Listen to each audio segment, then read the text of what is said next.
I think it's September. I'm hoping it works out this way, but I'm really hoping that we don't have to. Okay.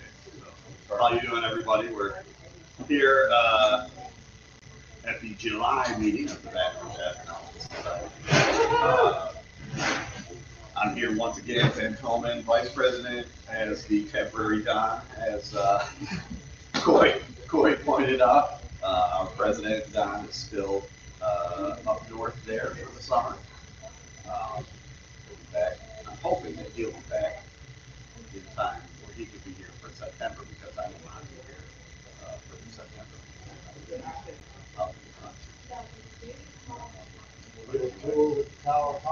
Does it? No. That'd be fun. That'd be fun. No, a little less work, even though that would be fun. So thank you all for coming out. Oh yeah, you have pizza. Enjoying the pizza. Thank you. Yeah, I knew that's always a good way to lure people out. Well, also, at some point, we're going to have to ask people if they've had enough, so we can turn it over to the teenagers in the back. Yeah, there should be like 1, 2, 3, 16, 17, 18. Yeah, like there should have been enough for like 2 pieces for everybody. And there's 20 people here, so I think some people don't have any, some people just want 1 piece, But so after a little bit, whatever's left is, we'll assume everybody had what they wanted, and it's open for seconds or thirds or whatever. So, and they're also Annette, I think, brought some cookies. Roz brought some cookies, and we've got some beverages there. So, as far as we can quickly just go through any little business stuff, because it's summertime and there's not a whole lot happening. We did have another one outreach at the LASM. They had their Dino Days, so we were out there for that. That was a good time. Coming up, we're actually going to Lafayette next Monday. Yeah, we'll do a quick little outreach over there, and then go descend down the Raby's house there. Check some stuff out there. If you, we have,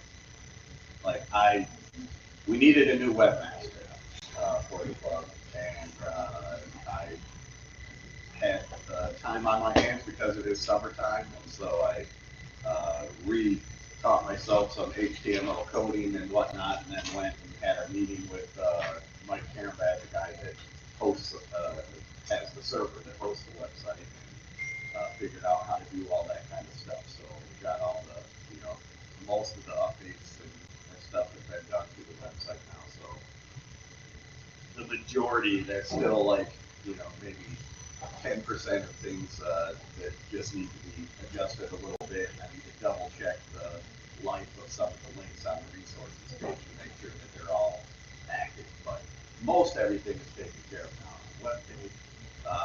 We will have probably at some point, maybe tonight, but definitely probably sometime tomorrow, we'll have a new forum on the web page. So the forums have been down for a long time now because of concerns that Mike had with hacking and spam and all that sort of stuff. I found a new site that hosts the forum for free. So I was like, well, we can try it out. It doesn't cost us anything. I spent a couple hours and reconstituted the forum, and we'll go live on the website anytime now. So as soon as I get a chance to do that. So that's that kind of businessy stuff right there. And then the last little thing before I turn it over to our guest speaker for the month. You may have seen, if you read the newsletter, pay attention to that, because next month is one of those months. We always say our meetings are generally the second you know, the second Monday of each month, you get the HRBO. Next month is one of those months where it is not. So next month, our meeting will not be on the second Monday. It will be on the first Sunday of the month at 5 p.m. On August 4th, Sunday, August 4th, at the LASM. We're going to have our meeting at the planetarium down there. So we did that the last I checked back on the newsletters and stuff, and it's been since 2011 since we went down there last as a club and had a meeting there. Yes, John. What? Yes, yes. So it's been since 2011 since we've been down there, and we've been doing some outreach stuff there. And I was like, hey, it'd be fun to go there and do just a quick little impromptu meeting, but then we will get to see one of they've got like a summer sky tour thing to do, in the planetary dome, and we'll watch one of the shows that they've got there, and then he's offer us a little like behind the scenes. At the LASM is right down there on the riverfront, in downtown Baton Rouge, so a little bit closer for you all. Sundays are it's all the street parking. Everything is free street parking on Sundays, so you should be able to find a place to park. We will also be doing some outreach at the LASM that afternoon. So if you would like to volunteer to do a little bit of educational outreach, just let me know. Yeah.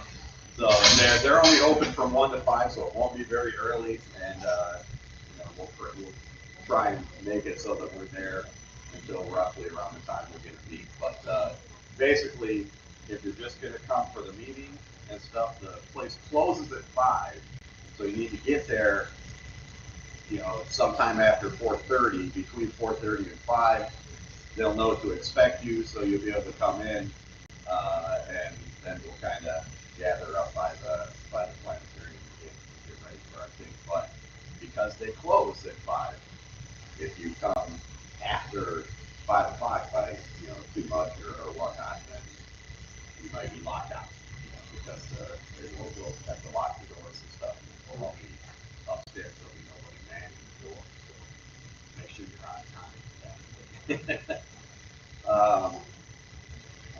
And then yes, it was this Saturday. This Saturday, and we can look it up and find more information on it. But apparently the moon is going to occult Spica. Spica is a pretty prominent star up there in our night sky right now, so that should be a pretty cool occupation. So be prepared for that. I'm not sure the timing exactly of that. I'm not sure. There was 8 something around, so yeah, just double check.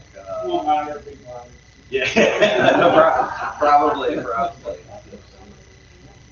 But yeah, so that being said, I would now like to introduce our excellent guest speaker for this evening. You may have seen him around here once or twice, Mr. Merill Hesse.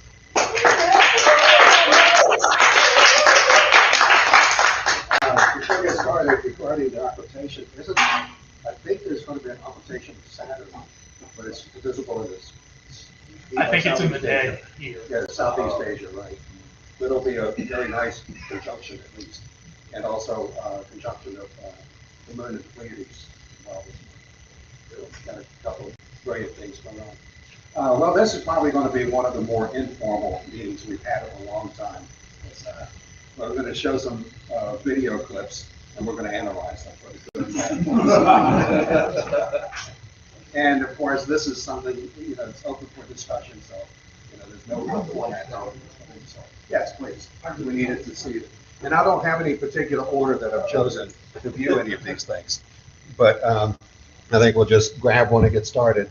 So I think everybody has seen this movie. in this particular scene, Oh.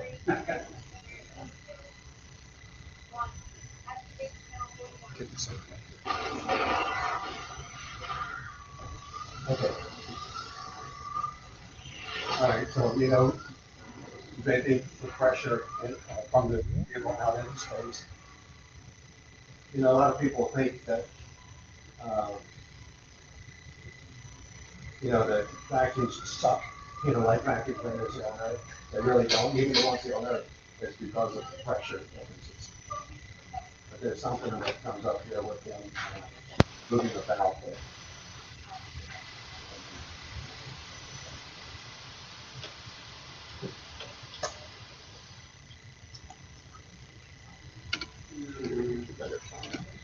Yeah, thanks. Appreciate it. Yeah, it does in there too. Yeah. Yeah. You really don't need to hear this part.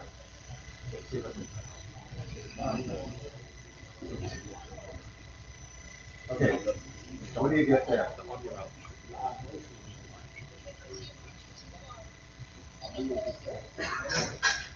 Also, the spring, the recall isn't enough. There we go. Okay, this is important. This is the part I was after. No, you close the throttle up. To keep the gas from escaping. So.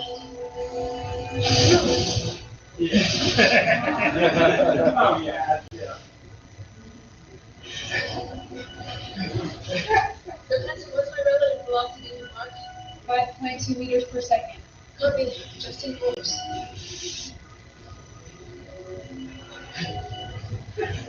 3.1 meters per second. Distance to target 24 meters. 11 meters to target. 6 meters.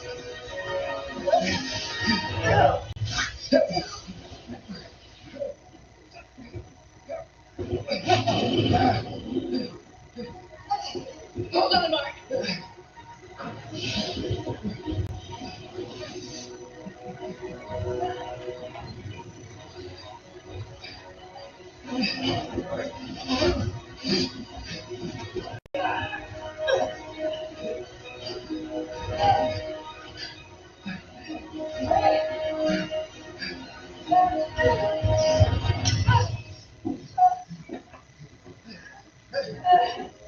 I got it.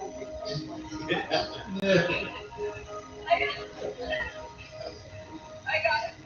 Way to go, Iron Man. Okay, I think we could stop it there. What is that? What would make first? Yeah, the Martian. Yeah. Note that after he vented all the gas out of his suit, he then did not die. Yeah. Yeah. Yeah, exactly. And also, how do you control your direction? You know, And just then he closed his hand and stopped. the point it in the flow. right direction. But think about The it. actual mass of oxygen in the suit would be compared to his mass. Yeah. And how much pressure is in the suit? 5 psi. 5 psi. Did that look like 5 psi? No. That looked like 80 or 90. But he could stop it by closing his hand. Yeah. Well, actually, you could do that at 5 psi. Yeah, yeah. But it wouldn't bend like that. Oh, no. Not like a tire puncture. Yeah. Yeah, I mean, it's sure. And you notice when he was coming back and she was on the tether about to grab him and they slipped hands and she just kind of moved a little bit. Just a couple feet and stopped. No, that wouldn't happen. Well, I don't know. They allowed crap. But at least whenever they were twirling around, they were, you know, had a common center of gravity. That part was well done. Could it have a mirrored shield circled on light? Would your shield be mirrored? I don't know, out that far away. Would Yeah, you- there are numbers. I have a question. What's PSI? Counts per square inch. Atmospheric pressure on the Earth is 14.696 psi at 45 degrees north latitude here in Yeah, right here, this level is about 14 pounds, almost 15 pounds per square inch. So, you know, the pressure in the suit is like 1/3 of that, much lower than it is here on Earth. So, you know, to punch that hole into a suit, and that's completely unrealistic. So, but anyway, so much for that one. Of course, the movie completely lost over the fact that Martian saw the cover of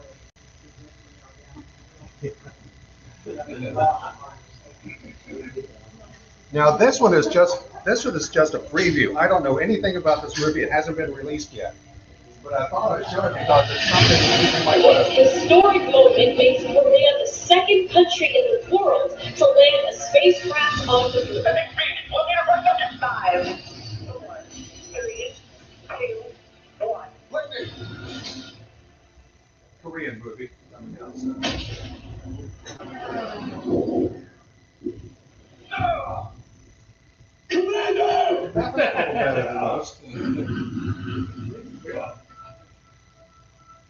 This is astronaut Hong Salute. I will now commence the main mission. Approaching main mission area. I just extracted ice. Bring your astronaut back to the command module as soon as possible. Send one back up.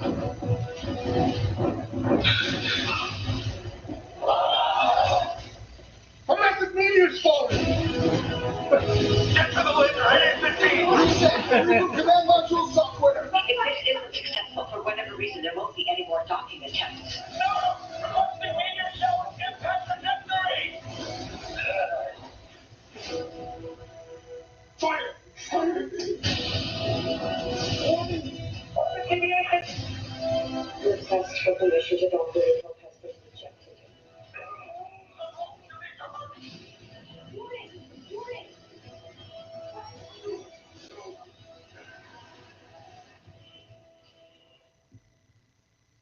So he goes rolling across the moon. It doesn't do any damage to his suit. I'm more surprised that Speedy's rolling across the. Oh yeah, exactly. That hot You rod. just bounce off. Right off into Yeah. space. I can only imagine the conversations that are had between the people they consult about the stuff, what the director actually wants to happen. Like that conversation cannot go well. No. If they ever consult anyone. Yeah. Well, I mean, it's just like the all the movies where they fly the space shuttle like it's an F-16, you know? Yeah. I like how they always put the light on the astronaut's face in his helmet, because somehow that helps him see when you shine a light in his eye. Yeah. Yeah, I don't see that often, but it has been in some pretty. This is I haven't seen this movie. Just the previews is bad enough. You need to see it. You want to live It's the most ridiculous thing ever. Speaking to resistance. It's like something from sci-fi. We tell them the moon is out of orbit. The moon just kind of all of a sudden decided it was, you got in a bad mood. Decided to get out and fall out of orbit. Why are they lying about all this? It's too late to stop. You knew all this was Yeah, I happening. hope this wasn't his last movie. You need to watch it, seriously. Really? Okay. I'll look it up. I'll look it up. An intelligent entity. We're planning a mission to attack this thing. Say yes, Brian. I So, need you to be brave. If the moon really is what you think it is, suit up. You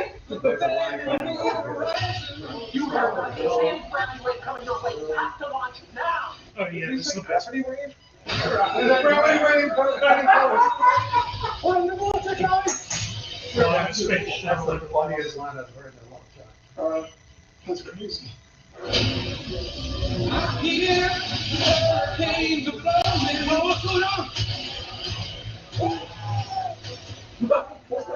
Save the moon, save Earth. Brian, what are you doing? himself. Wait for it. Let's go, you son of a... Yes! Everybody, hang on. We're gonna get you home.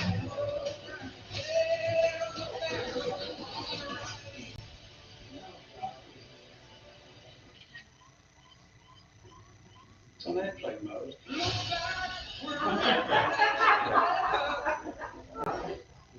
What else told about that? It is. Now, I know a guy who actually believes that the moon is an alien base. And he sent me photographs of the lunar surface saying, look, these are alien structures. And I'm looking at, yeah, it's a nice rock. Nice mountain there too. And, he claims that Jodie Foster's father, who was a high in the intelligence, gave him all this information, secret information about, colonies on the moon. And I said, I was thinking, if that's actually true that he did say this, he probably had a good time punking this guy, getting a good laugh out of it. Another one thing I saw, the car jumping across. It makes me remember back to what they had to do for Dukes of Hazzard to keep it level, because they had to put concrete in the back to keep the front end from dipping down too much, and it was just crater. Yeah. So they put weight in the back end so it would level out. And you see this thing just level. I haven't, John Schneider lives about 5 miles from me, but I haven't met him yet. But one of our friends who has and been to his place and done some work with him said that he got from him that they went, I think, through just over 300 of those cars during the filming of that show. Because every time they did a jump, it was gone. Yeah, they would use the parachute. Like all of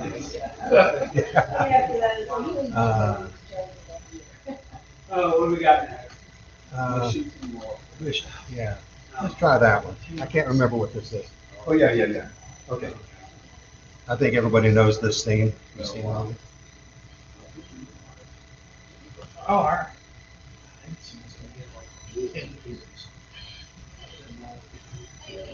Husband and wife, of course, he's, they're in a situation where they can't make it, both make it back or something like that. That's what's sad. So, it's okay. It's not a great movie, but it's not fantastic.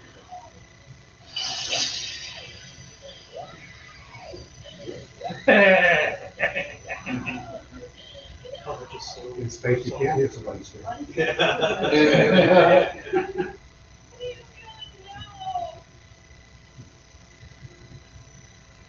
It has some top actors in this. There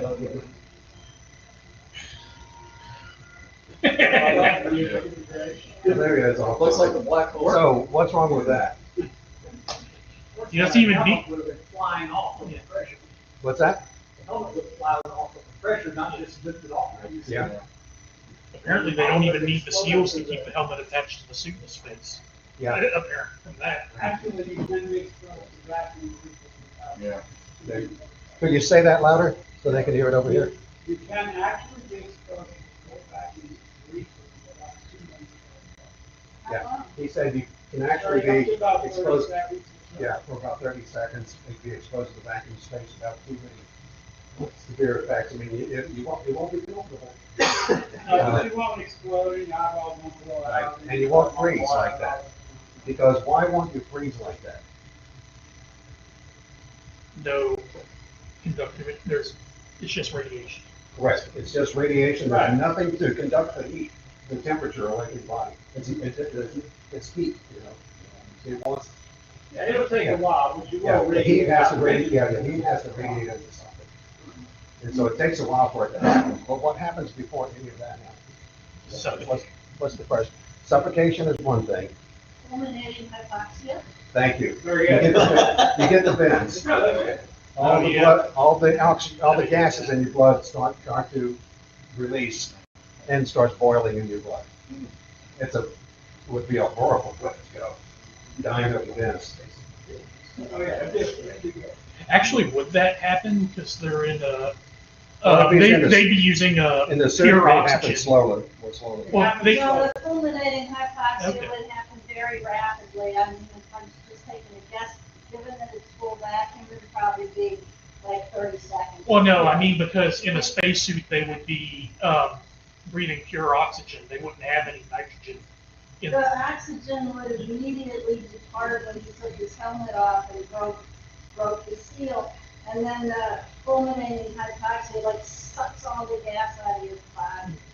It's just like gone. People die from like an airplane crash from fulminating hypoxia.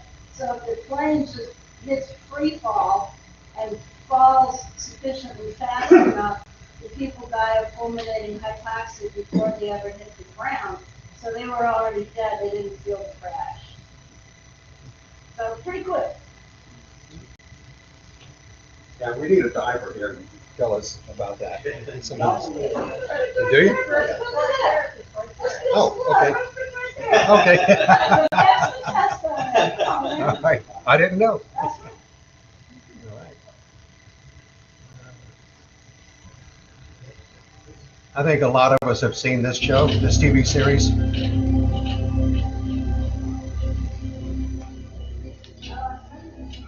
The Expanse.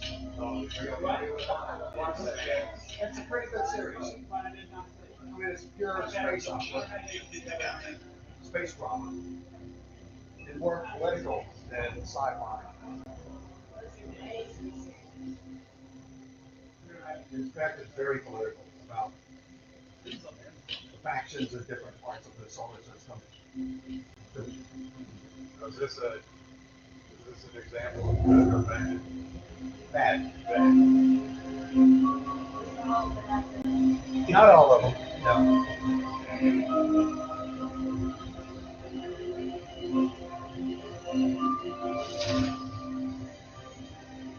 This lady is one of the main characters.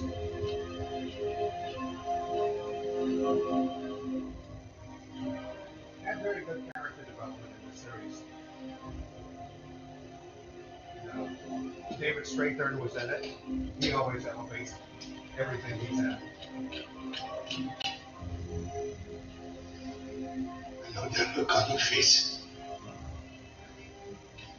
Don't do this. Naomi, please. I can fix this with Marco. You don't have to be so awful.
Fires by 2001. Yep.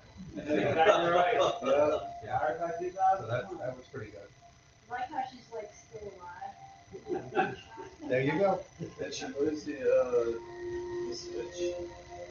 And the, well, no, that was an injection. Yeah. Yeah, she injected herself part of the way along to help her survive that jump. But you notice the other guy died just seconds after the open door, but she's still going. And the same thing applies here as what we were talking about with the mission to Mars, with the guy taking the helmet off and freezing immediately. You know, would she survive that long and be able to function and well enough to do what she needed to do to get herself into a secure situation? And of course, she murdered him by not making him go back in the spaceship. Yeah, and yeah, right. Yeah, that's right.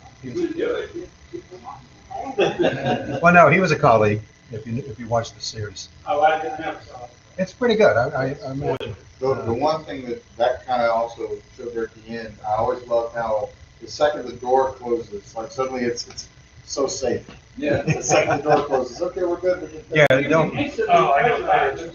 yeah, you don't have to, repressurize or anything. Love Firefly. Our favorite TV show.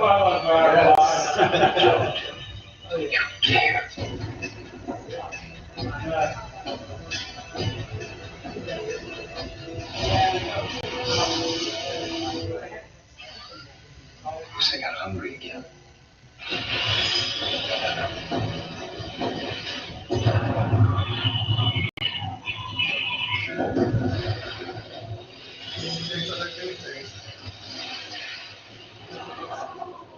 Everyone could just be quiet a moment. One thing I like about that part is, even though that's digital, CGI, they mimic the effect of a You camera. want to learn Trying to find focus. but I think Thought that was effective. being followed.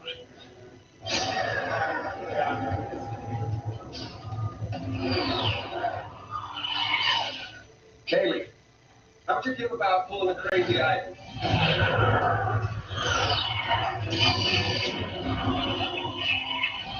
They're on the Kaylee.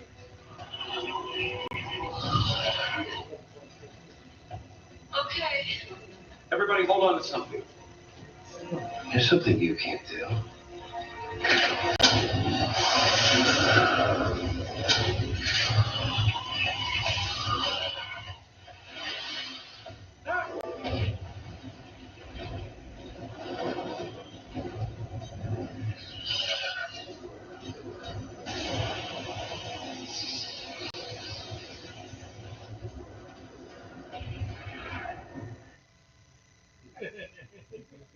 Okay, if you didn't catch what was happening there, the crazy island was just taking off and going directly into space.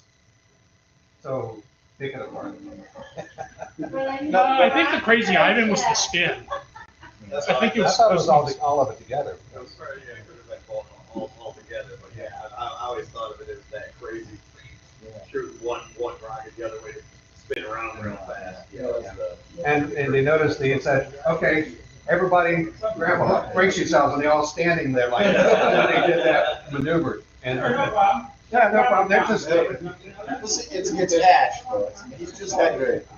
he doesn't create that centrifugal force, when he spins around like that. Yeah. Throw him against the wall. Yeah. Something happened with you and that little jet wash. Yeah, exactly. You know, we said, when they flew into the other jet wash. You know. Huh? Were they flying to outer space in jets? Well, no, they're rockets. I mean, they don't know what kind of engines those They are. matched. It's science fiction engines. They can do anything. Yeah. Yeah, I mean, they can fly on Earth and have enough fuel in that one little ship to shoot that whole mass into space, a direct shot upward, and then not put themselves into orbital insertion, just go directly into space and keep going out. And almost went out of fuel. It's called the pothole. Yeah. It's called the pothole to fortune drive. What kind? The pothole to fortune drive. Okay, but I It don't is, remember yeah. hearing that. Yeah. What, that was the name of it? No, a pothole to fortune drive. Okay, okay. It's all science fiction though. There's no science fiction, but But it's fun, you know, it's a fun show. But, yeah, I just always amused by that scene. You know, there's one movie that I tried to get some video from, but I couldn't find anything good that was clear enough and really showed what I wanted to show. And that's a movie called Moon. Yeah. You familiar with that? Yeah. Yeah, it's, it was Sam Rockwell, wasn't it? Yeah. Was the actor? Yeah, yeah. And it's almost a one-person movie. And it's about a guy who is, operates a automated mining base, on the moon. You know, and, you don't really only need one operator. And, he's there for a 3-year shift, and it's coming close to his end of his 3-year shift. And excited about going back home.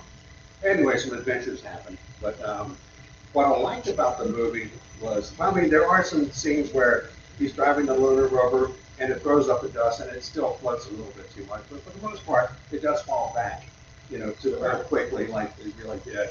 And did that a little better than most movies. But what I liked about it was the regular, the lunar dust. Yeah. How, because the lunar dust is static. It has a static charge. It sticks to everything. And everything was dirty in this movie.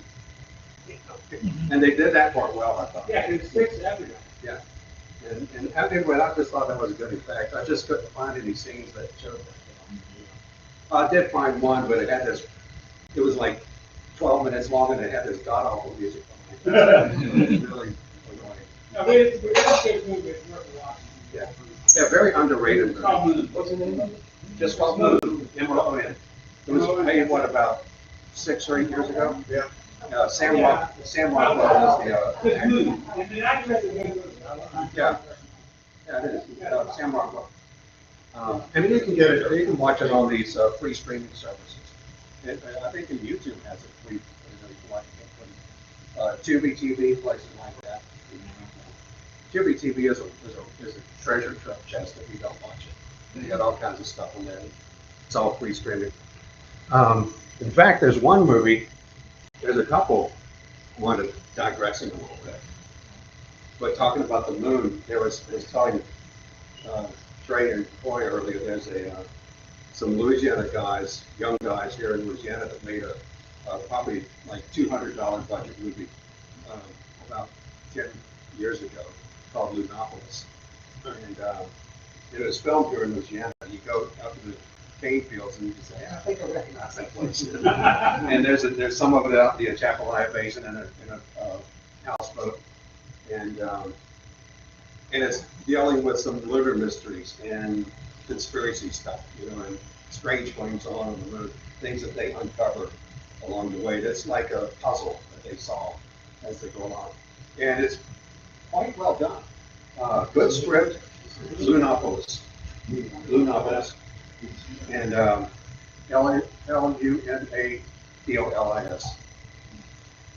it's got a good script and fairly well acted for amateurs. I was telling them the dialogue is fairly natural for a low budget movie, and I thought they did a good job.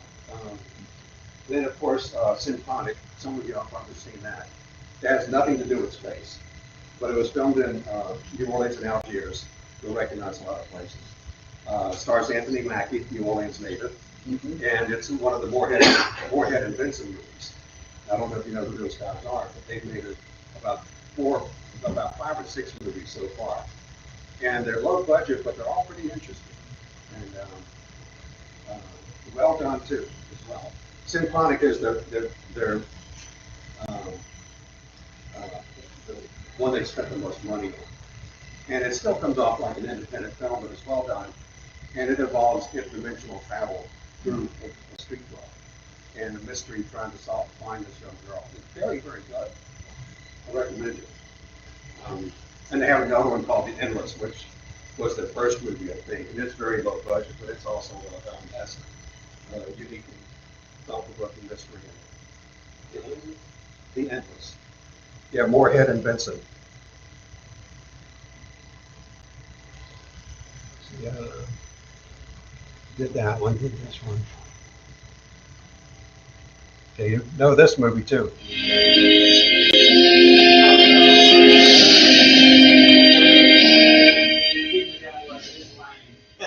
This is one of those movies that has some good and bad things in it. This is really bad stuff here.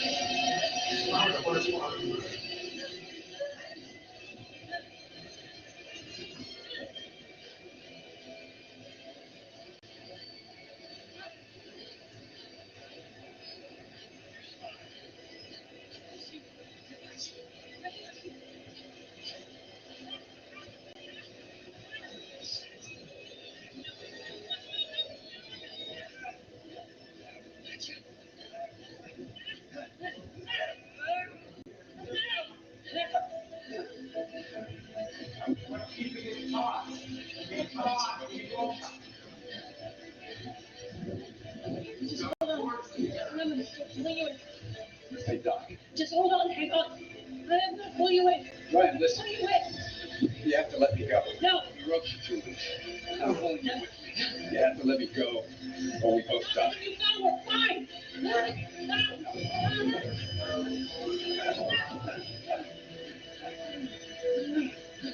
Ryan, let go.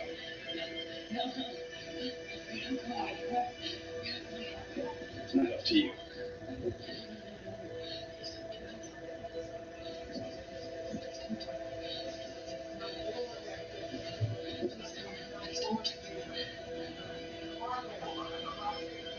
You're gonna make it, right?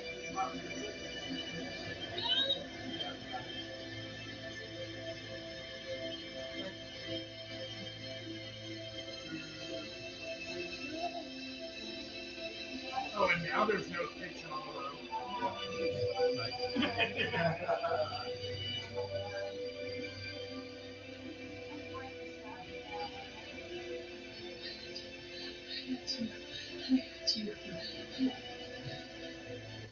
Thank you. Okay. There was a whole series of bad in there. If you want to take some guesses at it. Like you said, whoever, I think one of you over here said Of that. course, I mean, Yeah. come on. Why didn't they, yeah.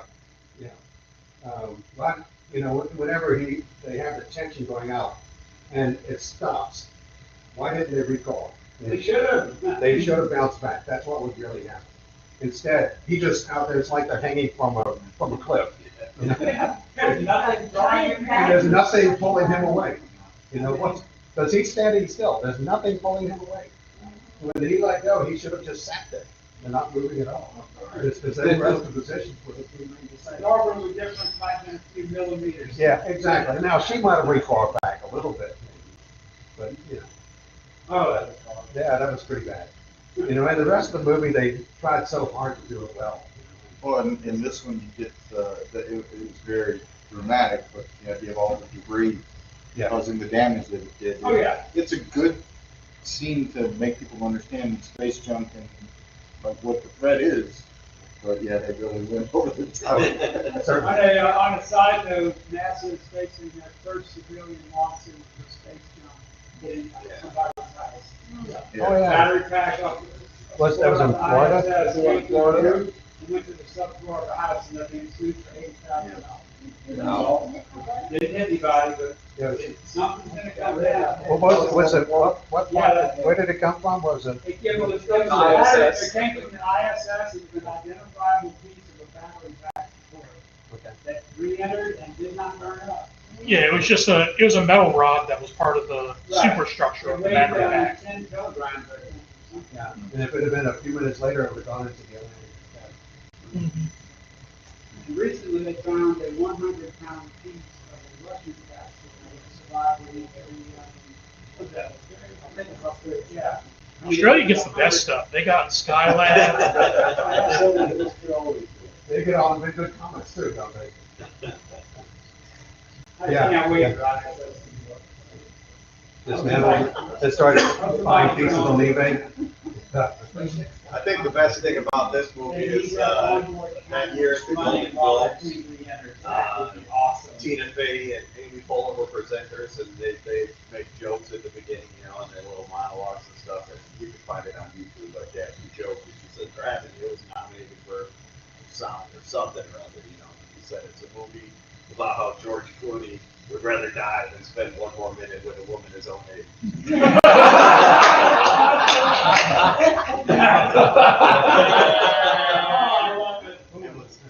was a good one. No, that is funny.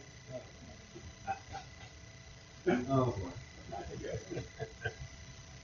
Okay. I only got a couple more here, I think. Good, you don't have anything from the core. Well, I was trying to. That's going the wrong direction. Yeah, that's right. Yeah, I was trying to stick to space things, and Okay, Armageddon. and I'll be honest, since you're on that, you notice most of this is about people in space and spaceships. I couldn't find many things in the last 10 years that had specifically astronomical things in them. You know, it's just because most of the things that have come out in the last 10 years are fantasy stuff. you know, Yeah. the comic book things and all that, not so much art science. And so it's been kind of a dearth of things. Except for, you know, Called Melancholy, it was pretty interesting. Bob Ripley was talking about giant planets. yeah, I haven't seen that one. Have you seen Passengers? Yeah, I saw that, yeah. Yeah, I love Passengers because it's such a great love story and it's well acted and well written. As far as the personalities and the people and the foundational storyline. And Jacob, it's like his least favorite science fiction movie because of all the bad science. I'm like, you got to give it some writer's license here. Yeah. Oh, yeah, because it's a romance. It's like, Yeah, it really is. What it is, the other interesting thing is how all this has changed over the years, you know, what they embellish now. But you watch old episodes of Star Trek and stuff, you see like, I'm thinking like with the booby trap one, where in Next Generation, the ship basically gets stranded and they're losing power. They got a slingshot around They got a the slingshot around, it's a slingshot effect around the asteroid. You know, that's something we understand about using the moon and coming back to Earth and everything we do for travel, but it's just neat how things have evolved. Yeah. The data thought Picard was a genius for thinking. Yeah. Like that's, how amazing that was. We gravity exists on an asteroid, and now yeah, it's something we take for granted now. You know, since you mentioned that, there is have any of you seen Free Body or read the books? Oh, the book is, but Free Body. The Three Body Problem, those Yeah, Free Body. guys. Have you ever seen that book? Have you seen the series yet? Netflix did an American version of it, which it's like a Cliff Notes version where they follow the storyline, Right. but really didn't get into the stuff behind The it. books are And really that's good. what makes the book so good. And the original Chinese version, which is on Amazon Prime right now, it's 30 episodes, one season, but it wraps up the whole story. And kind of leaves it open at the end to where if they wanted to keep going with it, they could if they How wanted. far do they go? Do they go from the dark forest? Okay, they go all the way. All the way through? All the way through the end, Oh, wow. as far as I know. And, what's that name? Three No, Body. the Three Body Problem. Well, the Three Body Problem is the American version. That's the name of the book. Right. And do you remember the author's name? It's Cixinliu. Yeah. That's the name. Chen Lu. Yes, and the first one's Three Body Problem, the second one's Dark Forest, and the third one, I forgot. I can't remember. I read all three of them back to back. But the setup is basically a Chinese woman. And the really interesting thing about it is you really get some of the cultural history Yes. of China. And it's personified through the characters. So you get this sweep of history in it as well. But this woman detects an interstellar communication. And the person warns them, do not respond on the pacifist. You don't want to talk to anybody else. Otherwise, you'll reveal your location to others who may not have your best interest in mind. Well, because of her experiences in the Cultural Revolution, she was completely despondent about humanity. Decides to go ahead and communicate with them. Let them know we're here. Come on, take us over. Make life better. That's a setup, right? But the guy did his homework in physics, that's for certain. Because the setup is that their planet where this alien culture lives has 3 suns.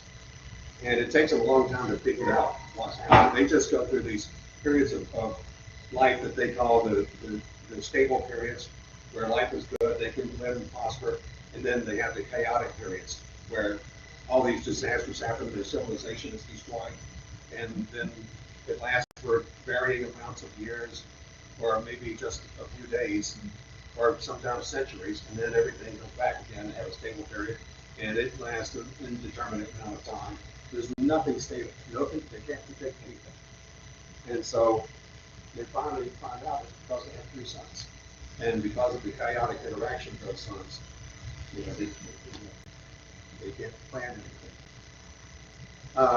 But the part that I wanted to bring up is toward the end of the story, they decide to leave their planet. That's the only real option they have, to find someplace more stable. Well, as it turns out, Earth is only 4 light years away, so you can guess what star they're around. And so they have developed transport. I can't remember what kind of drive they had that will get them to. Do you remember what drive system they used? Matty antimatter. The Matty It would take 400 years. Yeah, right. I thought it was Matty. No, it wasn't. It was something like that. Okay. But they Anyway, all went. yeah, they got up to 1/10 of the speed of light. Right.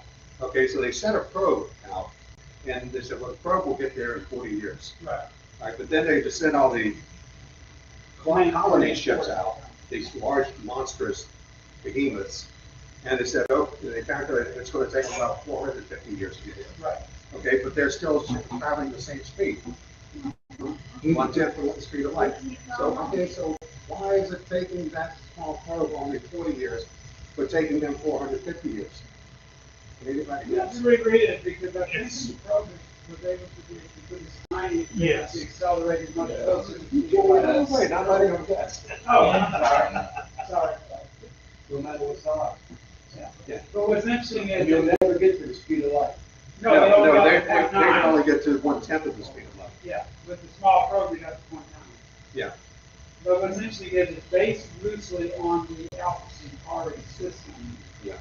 With Alpha Centauri double and the Proxima Centauri and planet working on 3. But the mathematics don't work out because the Proxima is too far away. So they have remodeled the system of Proxima fairly. Right, yeah, he took some license. Yeah, Sure. but it's still mathematics. Yeah, there's mathematics. It's mathematically sound, the way he set it up. Yeah, there's simulations on YouTube of what a three-body problem would look like with a single rocket planet. And eventually it's always controlled. It just takes varying amounts of time depending on the start point. Because the system is totally chaotic. It is, unsolvable. But the basic reason why it took one craft 450 years as opposed to the others, the mass involved. Right.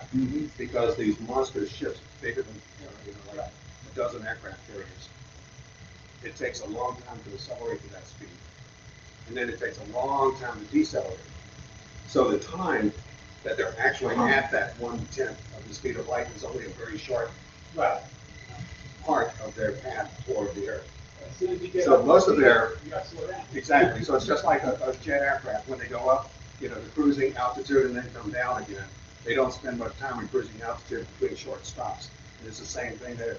They spend most of the time accelerating, cruising for a short time, and then the rest of their time decelerating. So most of the time is either accelerating or decelerating. A very small amount of time actually at that 1/10 of the speed of light. So I thought that was an interesting detail. That was very well done. I looked for on YouTube to try to find some clips of that, but it takes a long time to go through that part of it. And it's just too long for a segment like this. I highly recommend it. 186,000 miles per second. 186,282.397. Okay, so what's 1/10 of that? Exactly. What's 1/10 of that? 18,000. 18,000. Okay, so in other words, 282,000, whatever. It's 186,282, so it's. but they can't get no more faster than what they do over than the Earth. That's speed. No, the Earth limit is 18,000 miles an hour. Oh, no, we're going per second, that's all. Yeah. No, the orbit there is going on 5 miles a second. So that's right. ISS is going 42 miles up, to about 5 miles a second. Well, anyway, got a couple more and then we'll wrap it up. We need to go on. A mile and a half. This is a Chinese, I think a Chinese or Korean movie. I can't remember which. This is another book by the same author. The one that Is it? In the past 75 years, It's the same author you said? Yeah, it's the same author. Okay. It's another book by him. Well, the premise behind this is totally ridiculous. It is. It looks like there's a global wind. Yeah, the setup to this is the sun got in a bad mood and decided that instead of waiting, what, 1.5 billion or 2 billion years to go into its red giant phase, it's decided, let's do it now, and do it pretty quickly. So, they only have like a few generations to prepare for this and get the Earth, so they get the Earth in a safe place away from where the outer layers of the sun's atmosphere will be into another Goldilocks zone. So just move the whole Earth, right? So here we go. That's the Put setup. some big engines, Yeah. put the rockets upside down.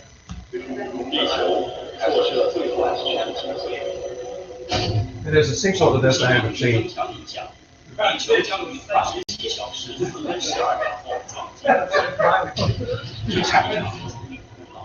Yeah, they're going to do it like Toy said, slingshot around Jupiter. The gravity sets around Jupiter. 我们只能靠自己了。在10年来，发动机从来没有熄过。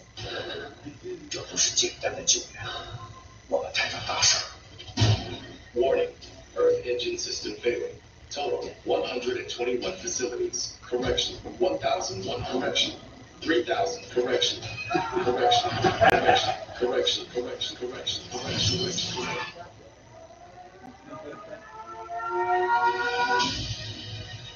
没了我们的孩子，我们已经没有什么不能失去的，这是不是军事法庭的？从汉等到来回预计，是不能再死人了。这就叫三十不言，我老婆孩子全他妈白死了。你可想好了？这是我们的回家期，快呀！我原来以为家在身后，现在才知道。 家在前面，千万要顶住！最起码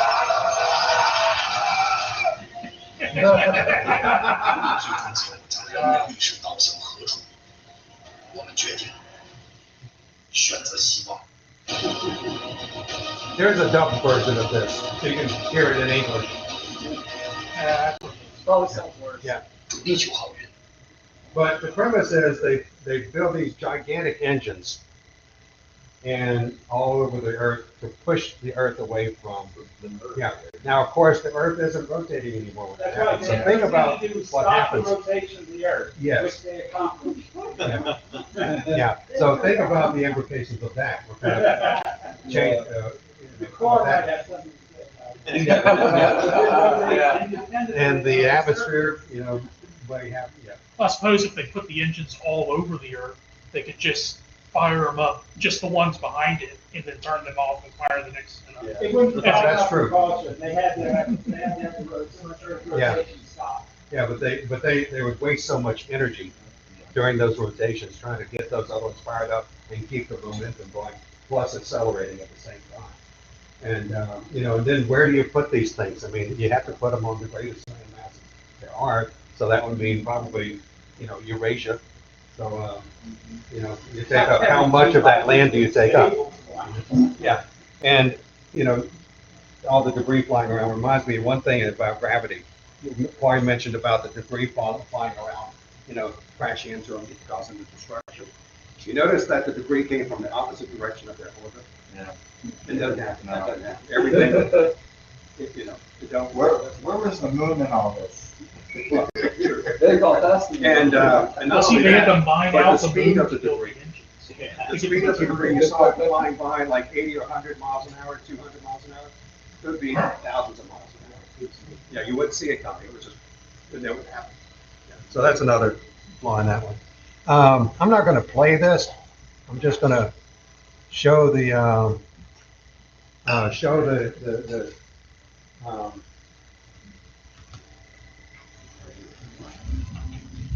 this guy. Beautiful, isn't it? The only home we've ever known. But what if the only way to save the Earth was to push it somewhere else? Could we do that? Let's get technical. It is.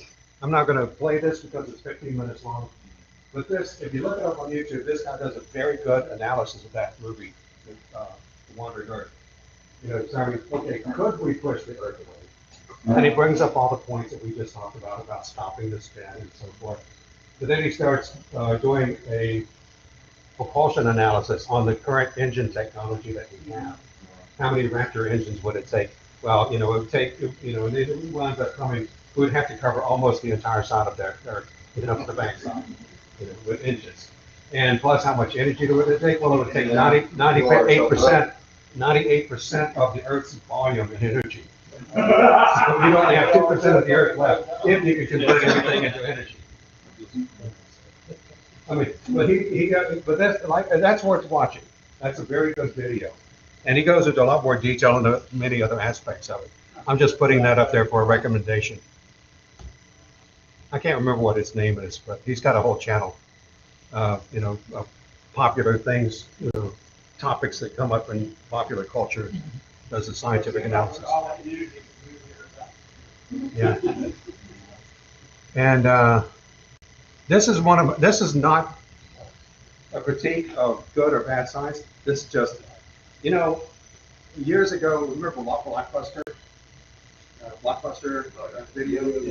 Yeah. Well, the one I went to, they had this one shelf that they titled "Lay Back." Oh, come on, it's just a atmospherium. This silly old meteor, as you call it, could be made of atmospherium. Oh, come on. That's one of those movies that the scientist and his wife, that's a running joke. The wife of a scientist, becomes a running joke. They're going to this camp out in the hills, and they film it in this area in California that has this cave that's been in every bad movie. Looking at Robot Monster. It was, yes, it's the same one, same place. And and they get there and they see a meteor fall, and it's from this rare element atmospherium, right? And there's this maniac who died 400 years earlier. So now his skeleton is hidden inside this cave. Nobody's seen it for 400 years. They haven't been able to find this cave with the skeleton in it. And when they show the cave, it's just right there, like 10 feet inside. And this guy discovers that if he gives this skeleton this rare element of the atmospherium, it'll bring it back to life, and the skeleton will come back to life and conquer the world. Right? And at the same time, these aliens have crashed their ship, and they have to have atmospherium to repair it. And at the right time that this atmospherium happens to land in that valley, all three of them are. Right? So that's the setup. Let me see if I can get this one to work. I mean, that's the other thing about a lot of this stuff is our concept of aliens. Oh, doggone it. Oh, that's too bad. I have a copy of that movie if anybody wants to see it. The Lost Skeleton of Cadabra. And you can watch it for free on the streaming. Tubi has it. Tubi TV has it. And, the Lost Skeleton of Cadabra. And it's a spoof on all that stuff. They find the atmospherium and they bring it home and carry it home, right? It's radioactive. They carry it home and then they put it on the table on this dinner plate. And then some guests are coming over later and they said, honey, we should get the meteor off the plate, and because our guests are coming soon, we'll have to serve it to them. Said, yeah. And she said, it's radioactive. Don't you think it'll hurt him? Says, we'll wash it first. But it's got lots of clever dialogue in it. It's well worth watching.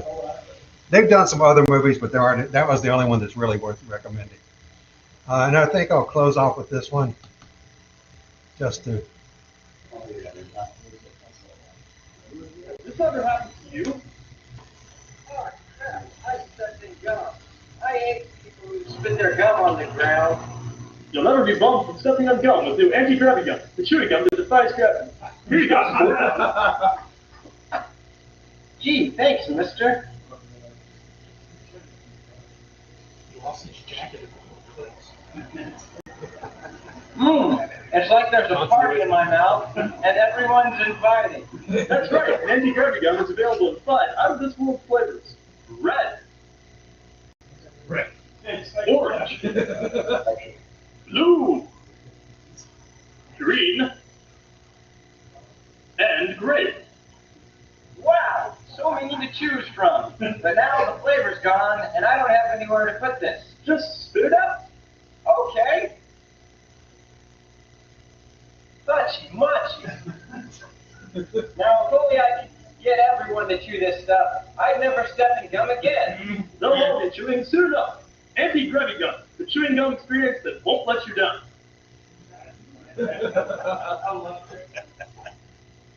Yeah, yeah. I just thought that could be a nice close off. Well, you know, you're searching for videos and they have these things on the side that just pops up. I wonder what that is.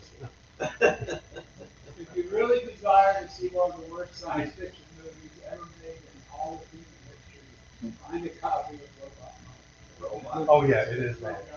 With the gorilla suit and the helmet. Yeah. Was it 1953 or, I don't know, it was the late 50s, wasn't it, or early 60s? Yeah, all those black, well, you see, that's what the Lost Skeleton of Cadavra is, a spoof on all of those black and white movies from the 50s and 60s. You know, so it's got that nostalgic, you know, throwback to it. So, and it's in the first few minutes of it, you're watching it, it's like, is this really a spoof or is this a real movie? They do it pretty close for the first 5 minutes or so. Then you can tell it starts drifting off into this parody. So. But that's all. Anybody have any other suggestions, recommended good movies, bad movies? Battlefield Earth. Yes. Yes. Plan 9 from outer space is spending $100 million. It's wonderful. Battlefield Earth is, oh God, it has to be one of the worst movies I've ever seen. And it's laid back. It's one of those, it's a train wreck. Yeah. It's a train wreck. You know, it's like I heard a comedian years ago, she said, you know, it's like, you know, when you're driving down the road and you see a dead dog on the side that's been hit by a car, and you really don't want to look at it.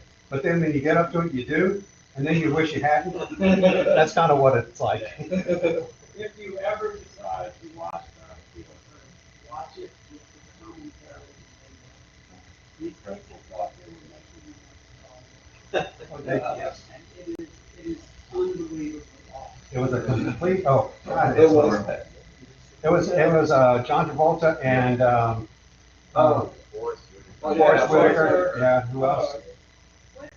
That would be based on like a Scientology book? Yeah. Well, they're Scientologists. Yeah. Oh, yeah, well, John Travolta was a Scientologist. It's also known as Plan 9 from L. Ron But think you were going to say something before Yeah. None of these movies, so it's a bad movie. It's called The Room, everyone should watch it. Oh, I've seen clips of it. Yeah. Yeah, little clips, they're just little short clips. I met the man who created, directed, Cruise started it. Okay. Yeah, I think, I've heard he's kind of owned up to it, and, I've heard he's kind of owned up to it, and talking about it, and Yeah. moved on to other things. Yeah, he's still pretty bad at it, but. There's a movie, it was on, I think it was on, it's on Amazon, and it's a super low budget movie, but still was well done. It's a slow, it's not a action movie at all, but it's more, I think as I watched it and Ashley tuned out, she was not interested. I felt that it would be most interest to visual astronomers and like astrophotographers and stuff. It's called Cosmos. Not Real Drive, but it's called. It came out I think 2019 or something. They made it for like $3,000 over in England, and it's just pretty much three guys, and they're going out into the woods to do some observing and stuff, you know, and so they had good equipment, you know, and so they go through all the stuff, you know, like a lot of things. It's, you know, it's not a comedy or anything like that, but there are some humorous things or just things that I'm like, oh, you know, yeah, that's what we do, you know. That's it. So that it was clearly, yeah, that's the one. Clearly written, or you know, somebody knew something about amateur astronomy and whatnot. One of the guys was doing like radio astronomy. Yeah, he had some sort of a radio dish or whatnot, you know, and starts like getting some weird signal, but you know, so it goes from there. But it was an interesting movie. Yeah, it's kind of low budget too, wasn't it? Yeah, very. Yeah, like I said, I think the end price was like $3,000 or something. So it's super low budget, but for being that low budget, it actually worked, and you know they had decent decent background music, and the acting wasn't horrible. You know, it was like they did a pretty darn good job for $3,000. Yeah, there are some real buried gems like that out there. There's one movie, it's not science fiction, well, it is science fiction, but not space related at all. But I recommend it. I think I told you about it recently. It's an Australian movie called Predestination. And stars Ethan Hawke and a lady named, well, I can't remember her name, but she's an Australian actress you probably haven't seen or heard of. But it's based on a Robert Heinlein short story. And it's one of those rare times when the movie is actually better than the story it's based on. And it's Predestination. And you can watch it for free on Tubi and other streaming services like that. I think it's free on Netflix. You can rent it from Amazon and other places. I think it might be free on Prime right at the moment. I think it is. You know how Amazon puts some things up for free and then puts a price on it later. It goes back and forth. But I highly recommend it because it deals with time travel, right? And an agent goes back in time to stop a bombing, and it becomes very, very, very complicated. It's one of those things where the time paradoxes roll over and over and over and over and turn inside out and become more and more complicated as it goes along until at the end of the movie, like, what? You know, and people, and everybody I've talked to who saw the movie said, at the end of it, they said, I gotta watch that again, just to make sure I got everything. And it keeps you, it pulls you out. Yeah. As Ben talked about, I don't know, the huge that totally reminds me of an actual science fiction bad movie that I saw once. It's called The Misty Green Sky. It is a really, really low budget CGI animated movie about like this like secret base in outer space where they're like hiding humans and they talk down to them and don't tell them why they got off planet Earth. And it's like the animation is super creepy. It's like it was made by like one guy on like a budget of like $5. I think he used like a children's animating app to make it.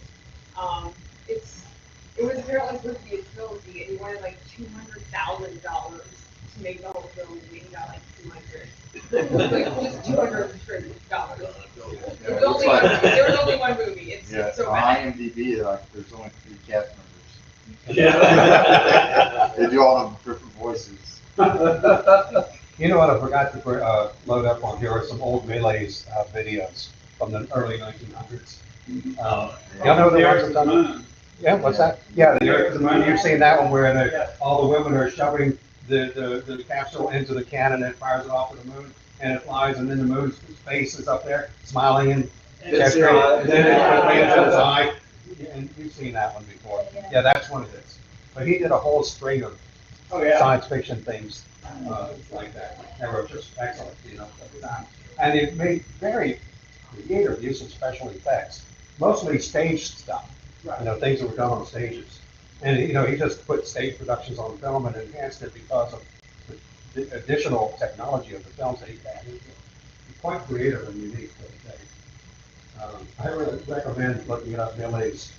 And then there was that movie about the kid who lived in the railway station that was hiding from that Millie's became a character in it. It was a really surprise because when we watched it, it's like, oh, yeah, there he is. You know, it was unexpected. But anyhow, yeah, anything else? Yeah, things to come is an interesting very early movie. Yeah, very speculative. Things to come, H.G. Wells. Yeah, that's an interesting movie. And of course, Chris Line was talking. Yeah. Well, you know, there's a lot of things like during the late 50s and early 60s, like, well, War of the Worlds, of course. And,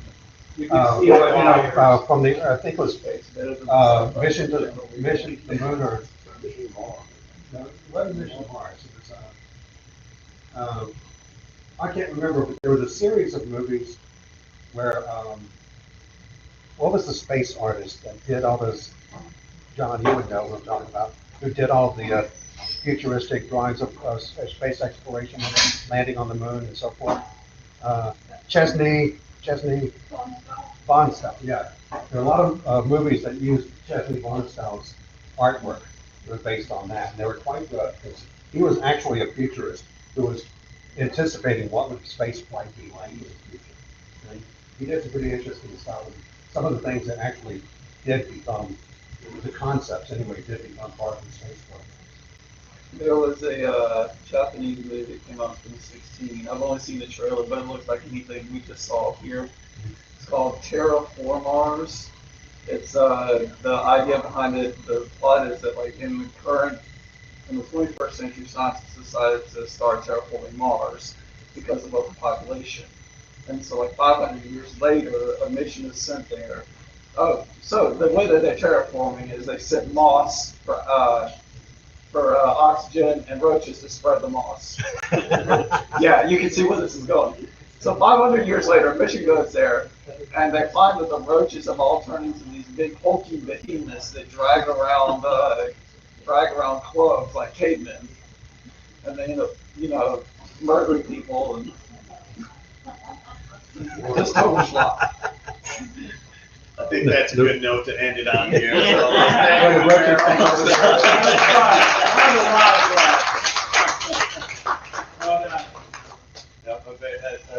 Like I said, lighthearted summer fare there for us. There's some more, a little bit of pizza left over there, and there's still cookies and soda, so make sure to grab some of that. A couple of things that we will do, a dollar raffle. So we've got 3 books here this evening. This one looks pretty awesome, I think. It's called Ask the Astronaut, and it's just a book full of questions. What happens to your trash? Do astronauts do housekeeping? Are you still in touch with your astronaut roommates? The other questions. Oh, we got a couple of T-shirts here.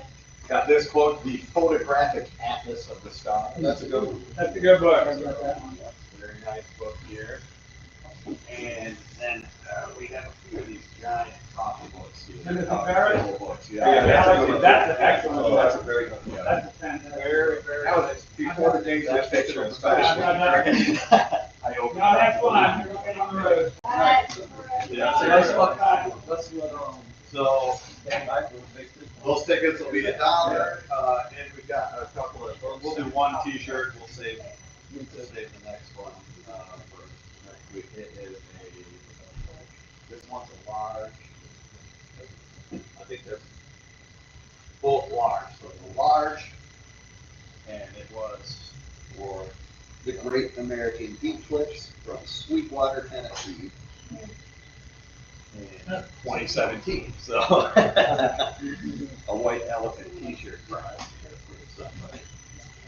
And last but not least, these are not raffle prizes. These are for any new members.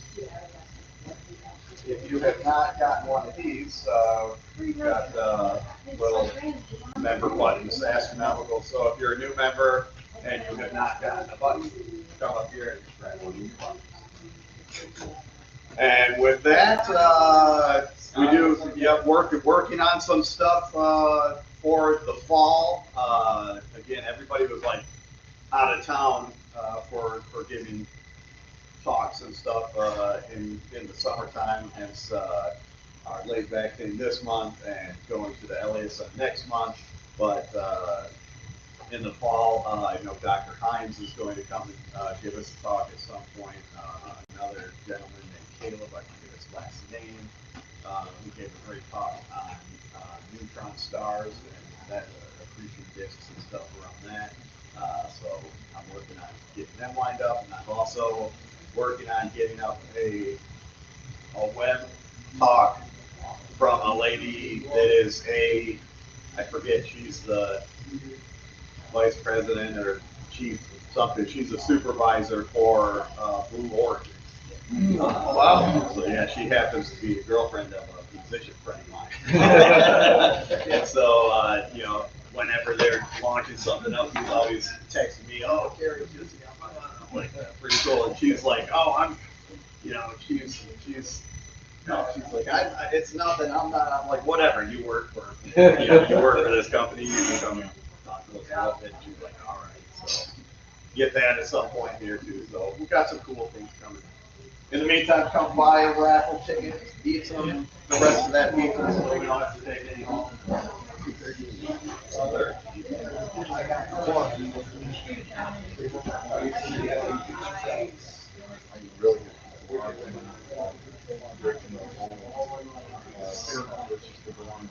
Oh, Really Have y'all seen, like, yeah. Hey, Scott, come get, unlock the cabinet. Star Trek Sense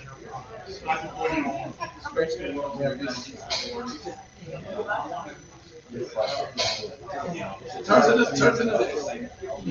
Yeah.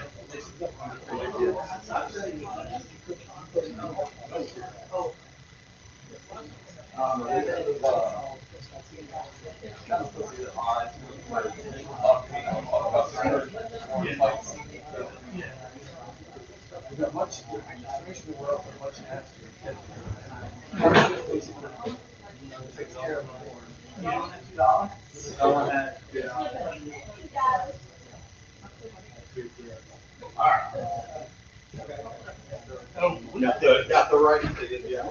The other one was just one roll.